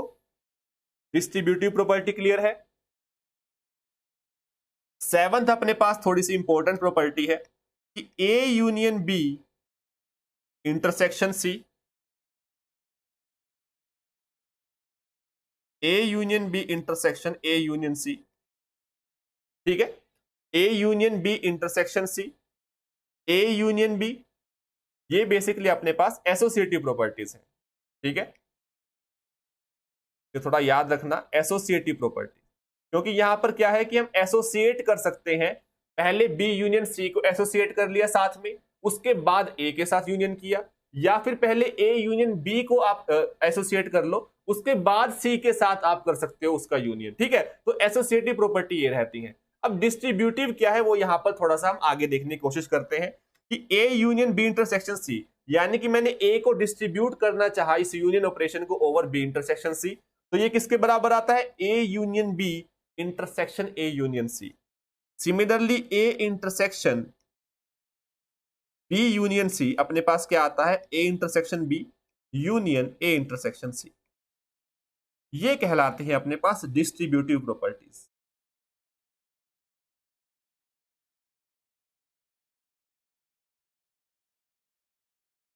क्या सभी लोग इसका डायग्राम बनाकर खुद से समझने की कोशिश करेंगे? इसको सिर्फ क्या करना है, 3 अपने पास सेट बनाने हैं, ए बी एंड सी, इस तरीके से, और निकाल कर देखना कि जो लेफ्ट हैंड साइड वाला सेट है वो क्या बन रहा है, और राइट हैंड सेट वाला अपने पास क्या बन रहा है, राइट हैंड साइड वाला सेट क्या बन रहा है। दोनों बराबर आ रहे होंगे। क्या सभी लोग इसे ट्राई करेंगे एक बार करके घर पे? अगर दिक्कत आए तो मुझे बता देना, डिस्कस कर लेंगे साथ में। क्या इसे ट्राई किया जाएगा सभी लोगों के द्वारा? एक बार बनाकर देख लेना विजुअलाइजेशन से कि यहां पर क्या हो रहा है। ठीक है, और ये प्रॉपर्टी यूजफुल भी है, आगे हम इसका यूज भी करेंगे कुछ क्वेश्चंस में। तो इन चीजों को याद रखने की कोशिश करना कि A union B intersection C को सीधा मैं लिख सकता हूं A union B intersection A union C. ठीक है, और लास्ट बट अपने पास सच में बहुत इंपॉर्टेंट लॉ, जिसका बहुत अच्छे से यूज होता है जब हम आर्बिट्री यूनियन के लिए चीजें प्रूफ करते होते हैं, आगे चलकर आप देखोगे ही। ठीक है, वो कौन सा लॉ है? जिसे बोला जाता है डी मॉर्गन्स लॉ।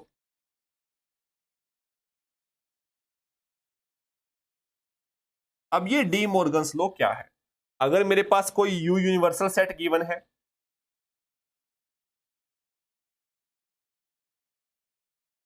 तो ए कॉम्प्लीमेंट क्या होता है? ठीक है, ए कॉम्प्लीमेंट किस चीज का नाम है कि मुझे वो सारे के सारे एलिमेंट्स लेने हैं यूनिवर्सल सेट से, सच दैट कि मेरे पास वो एलिमेंट्स ए के अंदर ना हो। फॉर एग्जाम्पल, अगर मैं यू ले लेता हूं एक सेट जिसमें कि 1 2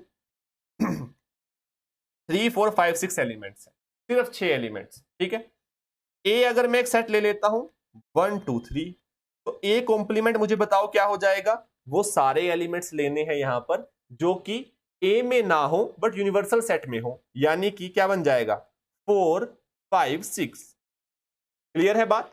हमेशा जब भी ए कॉम्प्लीमेंट डिफाइन किया जाएगा तो वो डिफाइन किया जाएगा with respect to some universal set. आपको बता दिया जाएगा कि ये सेट है जिसके अकॉर्डिंग हमें चीजें करनी है। क्योंकि अगर मैं यहां पर यूनिवर्सल सेट बदल देता हूं, जैसे 1 2 3 4 कर दिया यूनिवर्सल सेट को, ये बन गया U1, ये बन गया U2। ठीक है, अगर मैं यहां पर निकालूं, यहां पर अगर हम निकालना चाहें ए कॉम्प्लीमेंट, तो क्या बन जाएगा? सिर्फ एक एलिमेंट आएगा 4। क्या बात समझ रहे हैं सभी लोग कि यूनिवर्सल सेट के बदलने से कॉम्प्लीमेंट बदल सकता है। क्या ये बात क्लियर है सभी लोगों को?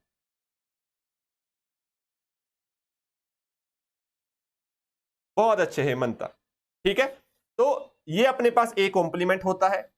कुछ बुक्स में इसको ए डैश करके भी लिख दिया जाता है, बट वो नोटेशन अभी मत यूज करना, उसका यूज हम आगे करने वाले हैं। तो स्टैंडर्ड बुक्स में ये नोटेशन पहले से किसी और चीज के लिए दे दी गई है। ठीक है, तो कोशिश करना कि ए कॉम्प्लीमेंट लिखते हुए ए के ऊपर सी का ही यूज किया जाए। ठीक है, क्योंकि अब हम जो कॉन्सेप्ट्स पढ़ेंगे डिराइव्ड सेट, वहां पर इन चीजों की नोटेशंस पहले से डिफाइन है, तो चीजें क्लियर रहेंगी। अब ये डी मॉर्गन्स लॉ क्या कहता है? ये हमें कहता है कि ए यूनियन बी का कॉम्प्लीमेंट क्या होता है। अब एक चीज और ध्यान रखना कि अगर ये यूनिवर्सल सेट हुआ, ये सेट मेरे पास ए है, तो मेरे पास कॉम्प्लीमेंट में ये एलिमेंट्स आ रहे होते हैं। ठीक है, ठीक है। अब ए यूनियन बी का कॉम्प्लीमेंट क्या होता है? A complement intersection B complement. Similarly A intersection B का कॉम्प्लीमेंट क्या होता है? A complement union B complement. अब आप वेन डायग्राम का यूज करके इन प्रॉपर्टीज को भी देख सकते हैं। अगर कोई दिक्कत आए तो मुझे बिल्कुल बताना है। क्या बात क्लियर है? क्या सभी लोग इसे कर सकते हैं? क्या मैं आप लोगों के लिए एक काम दे सकता हूं आज के लिए? इन चीजों को भी साथ में देखने की कोशिश करना। डायग्राम बनाना है ऐसे ही, और देखना है कि लेफ्ट हैंड साइड वाला सेट राइट के बराबर आ रहा है। और इन्हें तो याद भी रखना है, जो लास्ट की प्रॉपर्टीज है याद तो सभी रखनी है, बट ये ज्यादा यूजफुल है। क्या बात क्लियर है सभी लोगों को?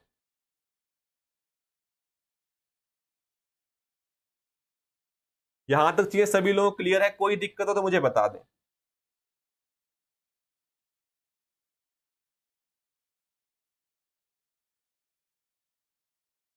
आज हमने बेसिकली इंट्रोडक्शन देखा चीजों का। ठीक है, धीरे धीरे इन कॉन्सेप्ट्स को हम फाउंडेशन की तरह यूज करते हुए, ठीक है, आगे बढ़ते चले जाएंगे। बस इसमें आपकी ये भागीदारी रहने वाली है कि आप लोगों को सभी चीजें साथ में समझने के साथ साथ उन्हें रिटेन करते हुए आगे बढ़ना है। ठीक है, आज के लिए हम सेशन फिर इतना ही रखते हैं। अगर किसी को कुछ भी पूछना हो तो बिल्कुल पूछ सकता है बेझिझक।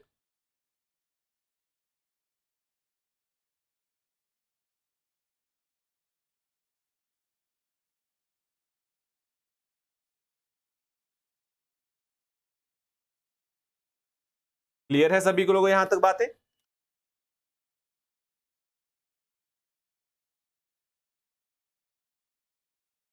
ठीक है, और आज ही आपको डीपीपी मिल जाएगी इस पर बेस्ड। आज कोशिश करूंगा मैं सर को आज ही कह दूं कि अपलोड कर दें, बट कभी कभी थोड़ा समय लग जाता है टेक्निकल टीम की तरफ से। ठीक है, वो आपको ऐप में मिल जाएगा बिल्कुल।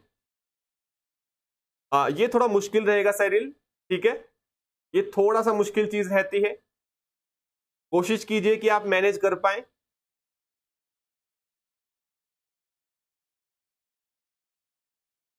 ये कोशिश रहती है कि ये साथ के साथ उसी दिन अपलोड हो जाए अनिल, बट कभी कभी ऐसा रहता है कि फाइल्स बहुत लार्ज फाइल्स रहती हैं, तो उनको ट्रांसफर करने में थोड़ा समय लग जाता है।